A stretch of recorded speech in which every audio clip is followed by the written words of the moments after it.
বেকার সমস্যাকে হাতিয়ার করে চাকরির নামে প্রতারণা, 6 জনকে গ্রেপ্তার জয়পুরে। বেকার যুবক যুবতীদের চাকরির প্রলোভন দেখিয়ে প্রতারণার অভিযোগে 6 জনকে গ্রেপ্তার করল জয়পুর থানার পুলিশ। ধৃতদের মধ্যে রয়েছেন অরুণ কুমার, দীপক ওঝা, নরেশ চন্দ্র মাহাতো, সন্দীপ গিরি, অনুরাধা গিরি এবং অনুপ পাল। পুলিশ সূত্রে জানা যায়, প্রথম 3 জনের বাড়ি পুরুলিয়ার জয়পুর থানা এলাকায়, বাকি 3 জনের বাড়ি মেদিনীপুর ও বাঁকুড়া জেলায়। তারা জয়পুর থানা এলাকায় একটি ভুয়ো সংস্থার নাম করে চাকরির ইন্টারভিউ নিচ্ছিল। রাজ্যের বিভিন্ন জেলা থেকে প্রায় 1.5 শতাধিক যুবক যুবতী সেখানে উপস্থিত ছিলেন। অভিযোগ, ইন্টারভিউয়ের নাম করে ওই অভিযুক্তরা চাকরি প্রার্থীদের কাছ থেকে ট্রেনিং এ পাঠানোর অজুহাতে টাকা চাইছিল। বিষয়টি সন্দেহজনক মনে হওয়ায় পুলিশে খবর দেওয়া হলে তদন্ত শুরু করে জয়পুর থানার পুলিশ। এরপরই অভিযুক্তদের গ্রেপ্তার করা হয়। ধৃতদের আজ দুপুরে পুরুলিয়া জেলা আদালতে তোলা হয়েছে। ঘটনার তদন্ত চলছে বলে জানিয়েছে পুলিশ।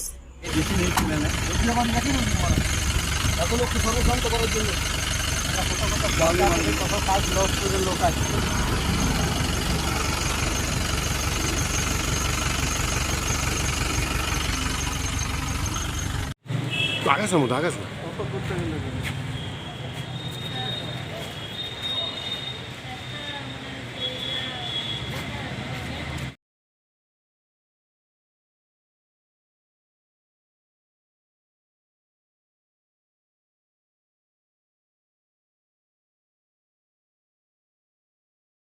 আইসি জয়পুর একটা সোর্স ইনফরমেশন পায় যে জয়পুরের পরিচয় ভবনে কিছু ব্যক্তি ফ্রডুলেন্টলি একটা ইন্টারভিউ নিচ্ছে, যার কোনো অফিসিয়াল বা কোনো রিয়েল বেস নেই।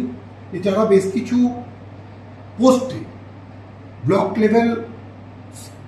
লেভেল স্কুল সাপোর্ট অফিসার পোস্টে এবং district level school support officer পোস্টে তারা কিছু রিক্রুটমেন্ট করবে।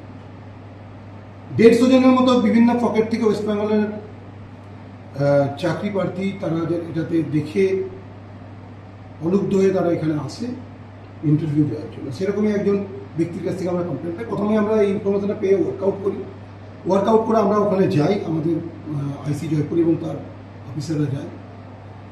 গিয়ে যখন তাদেরকে জিজ্ঞাসাবাদ করে তখন জানতে পারি যে এটার কোনো অফিসিয়াল প্রেস নেই। এদের মেন মোটোটা হচ্ছে এরা এদেরকে রিক্রুট করার নাম করে, এদের ট্রেনিংয়ের কস্ট নাম করে এদের কাছ থেকে কিছু টাকা নেবে, তারপরে এদেরকেই কাজে লাগিয়ে ট্যালেন্ট হান্ট বলে স্টুডেন্টদের কাছ থেকে ফিস তুলবে। তো ফ্রডুলেন্টলি এরা এটা কাজটা করছিল। আমরা 6 জনকে অ্যারেস্ট করেছি। 6 জনের মধ্যে 3 জনের বাড়ি জয়পুরে, 1 জনের বাঁকুড়াতে আর 2 জনের পূর্ব মেদিনীপুরে। এদেরকে আমরা অ্যারেস্ট করে আজকে কোর্টে প্রডিউস করেছি। 2 জনের পিসি রিমান্ড পাঠানো হয়েছে, রিমান্ডের পেয়ার দিয়ে পাঠানো হয়েছে, যাতে আমরা পরবর্তীকালে আরও যে এদের সঙ্গে কেউ যুক্ত আছে কিনা বা আরও ইনভেস্টিগেশনের যে ফার্দার ইনভেস্টিগেশনের জন্য 2 জনকে পিসির জন্য আমরা পেয়ার করেছি। এই কেসটার ইনভেস্টিগেশন চলছে। আমরা উপযুক্ত ধারাতে কেসটা করে ইনভেস্টিগেশন করছি। কোনো কি মহিলা অ্যারেস্ট হয়েছে এর মধ্যে? অনুরাধা গিরি বলে একজনের নাম আছে, পূর্ব মেদিনীপুরে বাড়ি। এছাড়া যে 5 জন আছে তারা মেল আছে। তো তাদের মধ্যে আমি আগেই বলেছি 3 জন জয়পুরের, 1 জন বাঁকুড়ার আর 2 জন পূর্ব মেদিনীপুরের। মেইনলি এরা যেটা করছিল, একটা ফেক ইন্টারভিউর আসর সাজিয়েছিল জয়পুরের পরিচয় ভবনে। আমাদের আইসি জয়পুরের যে খবরটা আসে, যখন আসে তখন ভেরিফাই করে যে ওয়েদার এইটার কোনো গভর্নমেন্ট স্পন্সর কোনো বেস আছে কিনা বা এর সঙ্গে কোনো অন্য কোনো এনজিও বা কোনো অর্গানাইজেশনের বেস আছে কিনা। তো আমাদের দেখে এটা সন্দেহ হয়।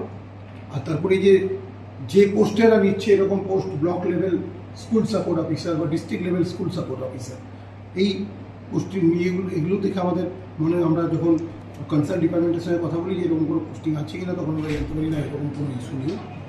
তারপর আমরা এই ব্যাপারটাকে আরও বেশি করি, এই ইনফরমেশনটাকে নার্চার করি, এটাকে পার্সু করে আমরা এদেরকে অ্যারেস্ট করি।